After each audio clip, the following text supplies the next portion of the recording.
Yo, what's up, YouTube? Brian Van Dyne here, coming to you from the cab of my 2020 Peterbilt 567 PACCAR MX-13 Supermax dump truck. 18-speed Hendrickson Hallmax, 20-yard bed, 25-ton payload. What are you guys up to? Let me know in the comment section. Hit that like button, hit that share button on this video, share it on your social media site of preference. Today, I want to talk to you guys about the dump truck business. Why did I choose to drive a solo dump truck over a truck and trailer, over a side dump or an end dump? Let me just get into that. When I first started my business, I started with a solo dump truck. I would say the biggest single reason why I started with the solo dump truck was because of the initial cost to start the business, right? Truck and trailers cost more, side dumps cost more, end dumps cost more, super dumps cost more, right? A single axle dump truck is going to be way cheaper than a truck and trailer, right? So the reason I started with the triaxle was because in my mind, I thought, okay, I got a CDL, so I might as well try and maximize the use of my commercial driver's license. Got to make my CDL worth it. I'm licensed to haul all this weight and do all this stuff. I might as well make my worth out of it. So I didn't buy a tandem dump truck, even though those are considerably cheaper. I thought in my head, the more weight you can haul, probably the more money you can make, right? More likely chances to get work. And in Washington, you don't see a lot of tandem dump trucks because of the specific bridge laws we have in Washington, right? So I'm thinking, okay, the cheapest way into the industry is to get a triaxle. That is a dump truck with 2 drive axles and 1 drop axle and a steer axle. The main reason why I started with that was price point. Price to get into the business. Me personally, I did not want to go into debt starting my business. And I don't advise anybody to go into debt starting their business. Because at the end of the day, if your business don't work, you got to pay that back. And if you buy some equipment and it don't sell for the right amount, then you're going to end up paying it back somehow. And that could take a long time to pay back, depending on how much you lose, because of your inability to see like the reality and actually know the prices of things in the industry. A lot of you guys will pay too much for your first dump truck. A lot of you guys will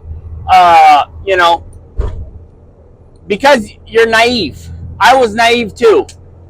And I paid the price for it. Now let me explain a little bit. Let me expound on that a little bit. When I bought my first dump truck, I paid $8,000 cash for it. It probably wasn't worth $2,000 cash because it had a cracked frame, the cylinder was bent, had no muffler, the mirrors were junk, had no exhaust system, no lights, all the tires were bald, the frame was bent, the seat was trash, had wiring problems, not all the lights worked, not even all the lights were even there. You couldn't even open the hood without putting a sawhorse underneath it. The bed wouldn't even go up all the way. The tailgate didn't seal all the way. Like, I can go on and on and on and on and on about my old 85 Peterbilt. Right? And I suffered through all those problems because of my being so naive, right? I had no experience in the dump truck world. And I put a lot of blood and sweat into the business because of my lack of knowledge. Now, because I went through all those things, I learned so much, now I know a little bit better the worth and what in reality is more acceptable as issues to work through, and what I'm willing to tolerate as a business owner now. As a new rookie, you're probably going to spend way too much on a truck, and then you're going to get into it, and then you're going to realize, like, oh, this ain't what I thought it was. And every single business owner is going to go through that to some degree. It don't matter what kind of business you start, you are going to go through that. Like, oh, this ain't what I expected it to be. I was close, but I was a little off. And in some areas it might be better than what you expected, and in some areas it's going to be worse. One area that was better than I expected for me was the ability to find work. When I first started my business, in my head I thought, if I get any work, I'm going to be lucky. And then all of a sudden there was so much work, like, it was unreal, like how much work there actually was for me, But a lot of guys don't experience the same situation that I did, right? A lot of guys experience something completely different. They go into business and there's no work for them because they know nobody, right? Me, before I started my business, I was contacting everybody, telling everybody, I'm starting a dump truck business, if you guys ever need rock or anything, let me know. I brought it up in every single conversation I had with anybody, right? So my name and my YouTube channel and the ability I have to talk to people about, my business greatly affected, that particular numeric of my business.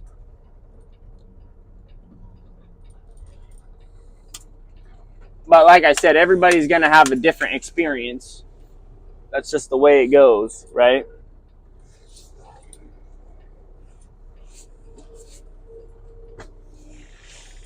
So, just give me a second here, guys. I'm backing into the job site. I don't want to hit any stakes or run anybody over or pop any tires. Got to give my full attention to my mirrors and the job site.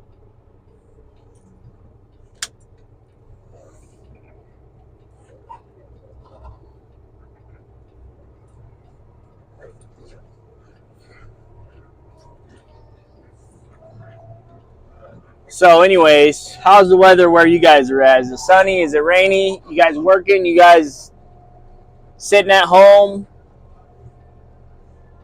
You watching my videos on the road, or you watching them on the couch?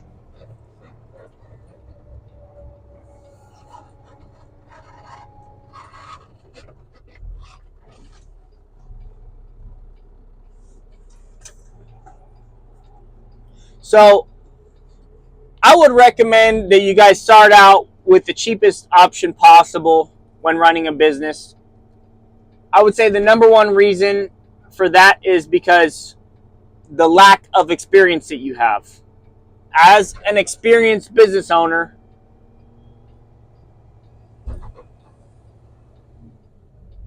I've went through a lot of stuff.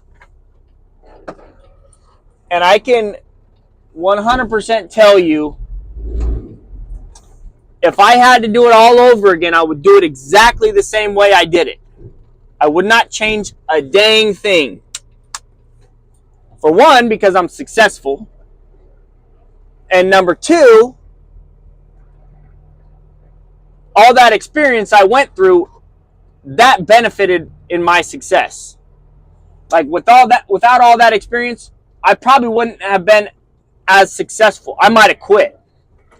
Like, I feel like if I would have started out with a brand new dump truck, I wouldn't know jack squat about maintenance.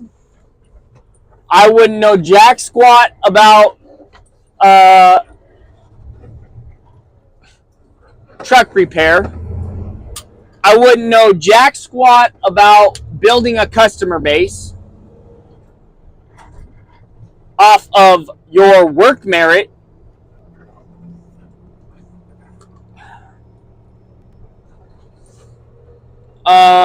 I would also say I wouldn't know the true potential of a business, like the real numbers of what you can make when you own your business, right? If I started with a brand new dump truck, and that is just saying if I could have gotten a loan for a dump truck. Honestly, I would imagine it would be fairly tough to get a loan for a brand new dump truck. I would hope it would be tough because of the fact that it's a serious commitment. A lot of you guys don't realize buying a brand new dump truck, it's a 5 to 6 year commitment. It ain't no 1 year commitment. If you buy a brand new dump truck and you try and sell it within 1 year of buying it, you are going to lose your tail. You're going to lose your tail. I guarantee it. It's just like any car you buy off the lot. As soon as you buy it, it loses value, right? You're paying a premium for a new dump truck, especially if you don't have any buying history with any dealers. You're going to get raped. There's no better way to put it. You're going to get raped when they sell that to you. You think you're getting a deal? You ain't getting no deal, man. Except I was able to get a deal. I was one of the very few people that got a deal on my first dump truck.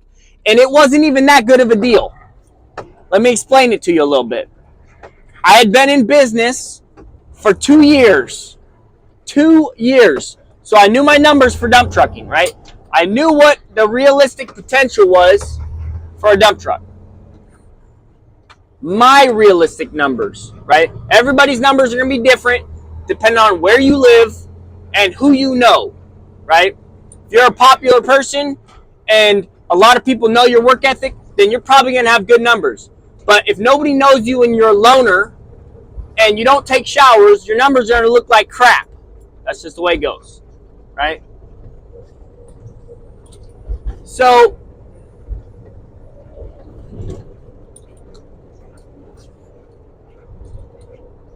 I was one of the very luckiest people on the earth because here's why. When I told them I wanted to buy a dump truck, brand new dump truck, the first number I got quoted was $305,000 for a super dump. $305,000, and that was for a Kenworth. OSW box, PACCAR MX-13 paired with the Allison transmission, $305,000. And then the whole scamdemic thing happened, right? And I was lucky enough to pit these two dealerships against each other. This does not happen very often, right? I was able to get these two dealerships to fight over the sale of a truck, which does not happen very often, right? Usually, they won't allow it. They'll just say, nope, I got enough buyers, go do something else. But because of the whole pandemic deal, they totally cut their prices. Like, they literally slashed their prices, you know? And so, the initial cost was $305,000, and then it went down to $300,000, and then it went to $390,000 or $290,000, right? And then I just said, you know, I'm done playing these stupid games. Give me your bottom dollar. And Peterbilt sent me a contract for $275.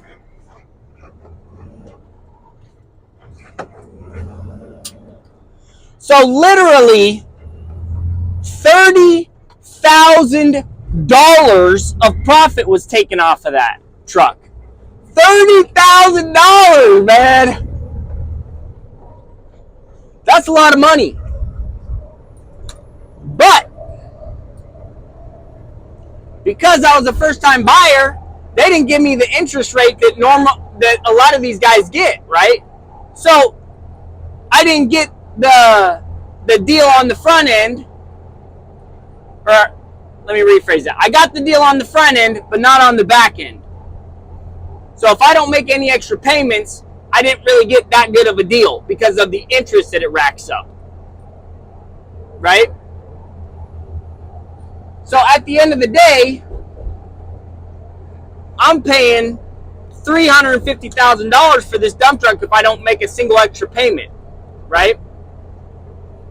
If I would have bought the dump truck for the first price that they gave to me, that $305,000, once you add federal excise tax, sales tax, and the cost of financing, right? I would have been closer to $400,000. That's a lot of money. $50,000 difference.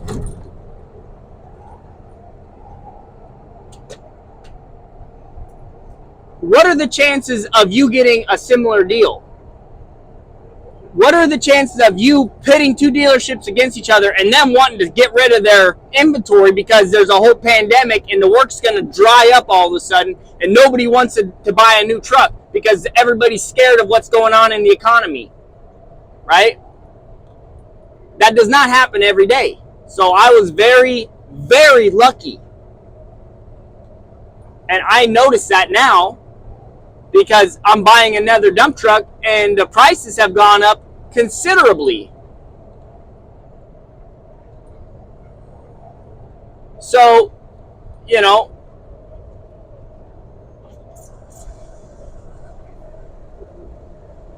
buying a used dump truck is not a bad move. And if you can pay cash for it, that is literally the best move you can do, right? Another option is if you can get a loan from your family, right? 0 interest, that's not a bad move either. If you don't mind putting a strain on that relationship. Because guaranteed they're going to look at you differently when you owe them money, right? So that's the downside to that, right? Because the borrower is slave to the lender. That's the way that goes, right? So when you sit down for Thanksgiving dinner, they're going to look at you differently because you owe them money. That's the way that goes. Unless they're giving you the money. Hey, bro, here's $70,000. Spend it however you want. I hope you spend it on a business, but if you don't, blow it all at the casino, whatever. That's differently than, hey, man, I know you're just getting started out, but you're going to pay me back, hopefully, and I hope your business works out. Here's $50,000. That relationship's going to be different than if they just give it to you, right? So I personally think the best way to do it is if you save your money, sacrifice a whole bunch of stuff, you know, and work extra hours. The most important part is earn more money. Like, that's the best thing you can do is earn more money and try not to spend extra money. That's the best situation. But a lot of you guys are too lazy to go out and earn extra money.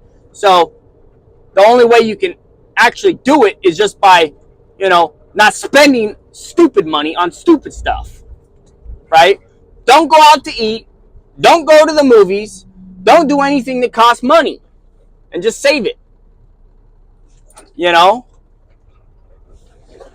A lot of you guys can be happy doing nothing at home or playing a board game at home versus, you know, going out to the movies if you give it a chance. You know, if you give it a chance to play a board game at home with your wife or your girlfriend or whatever, you give it a chance to play some cards that doesn't cost anything versus, oh, I can't have fun doing that at home.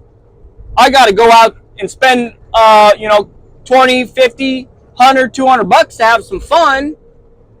Then you're never going to be able to save the money it's going to take to start a business. You're going to have to go into debt to make it work. And then that's going to be scary. Because you really 1000% have to have a sink or swim mentality. Right? If you pay cash for everything, your mentality isn't so much sink or swim. It's, I'm going to make it no matter what. It's just a matter of how long it's going to take me to really get where I want to be. Right? That's the difference in the mentality. Like if everything's on debt, it's sink or swim. There's no other options. You know, if you pay cash for everything, and then it's like, I can float a little bit here and there. I can drift downstream a little bit. You know, you have a life vest on at least. You know, if you own your stuff, that's a good analogy right there. If you own your stuff, you have a life vest on. If you don't own your stuff and it's on debt, it's sink or swim. At the end of the day, that is the best analogy I can come up with. If you own your stuff, it's a life vest, right? Because you don't have to work in order for your stuff not to get taken from you, right? If you don't own it and you're paying monthly, then you have to work a certain amount or you're sinking and they're taking the stuff. You know, the bank will call you up and they're going to say, hey, we want our money now. Or they're not even going to call you up. They're just going to send the repo man. You know, that's just the way it works. Everybody knows that. So, my advice has always been just save up some money and buy a truck cash. Sure, your truck is going to look like crap. And it's going to have a lot of problems. But at the end of the day, you are going to have a lot more confidence in yourself knowing all the struggles you went through to make it happen. That's going to build your inner confidence. And that is going to make you more based on everything. Personally, I think that, at least. And I can say that, 100% because that's how I feel. That's how I went through my business. I bought that old truck and I worked my tail off every single day after work. Go home, change an airline on that stupid, dirty, nasty, greasy old truck. Go home, work on the dang lights that some rats chewed on. Go home and try and fix a hydraulic leak. Go home, change the fluids. Go home after 70 hours that week and then spend all the money you made working for somebody else and buy some new tires. Go home after working 65 hours that week, and then because you don't have the tools, you are thinking every way out of the box to make your goal happen. How do I air these brand new tires up? I don't have the necessary tools it takes. Well, let me go on YouTube and watch how some other rednecks did it. Because I ain't the first redneck to inflate tires with starting fluid. Right? Is it risky? Yes, it is very risky. But at the end of the day, if you do what it takes, the more you put in, the more you get out. That's the way it works. It's simple math. So, anyways, guys, I'm going to leave you with that. Sorry about the sucky live stream. The internet connection going through 5 sucks. There's nothing I can do about it. So, I'm doing this video for you guys. I hope you appreciate the enthusiasm and all the insight that I'm able to give you guys from being in business for going on 6 years. I know it's crazy. Crazy to think about it like that. But anyways, guys, I'll catch you guys on the next one. Don't forget to pound that like button and pound that subscribe button. For those of you ninja watchers watching and not engaging in the videos, that's like 90% of you guys. Like, come on. This is free content. You get to watch it for free, right? Like, at least like the video and share it. Like, it's not even hard to share it. And then that gets more people involved in the dump truck community, you know, because we don't have very many people in the dump truck community on YouTube. And it's kind of a cesspool, to be honest with you guys. So we're trying to make it a little bit better by giving you guys some actual solid advice that will actually benefit your life. So, yeah. Hit that like button and share it up. And I'll catch you guys on the next one.